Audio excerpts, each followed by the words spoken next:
Sa lumang bahay namin, pag naiiwan ako mag-isa sa bahay, laging may nagtatawag ng pangalan ko at nagpapabukas ng pinto.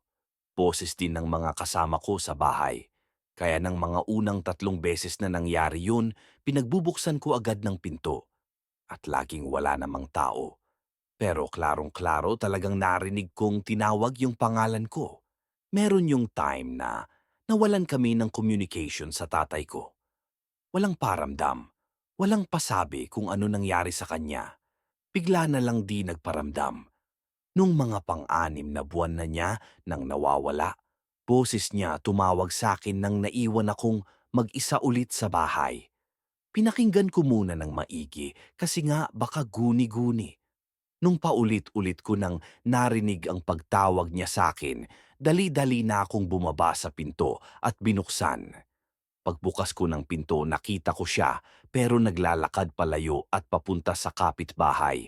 Naming kamag-anak din namin, kaya ang nasa isip ko, baka nainip nakakatawag at katok sa pinto.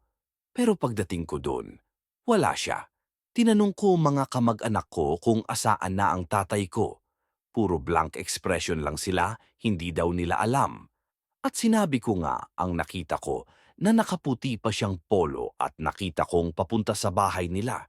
Pero wala daw talaga silang nakita at wala ring pumunta sa bahay nila. After noon, mga 1 linggo, umuwi din ang tatay ko. At totoong siya na yun dahil hindi na lang ako ang nakakita.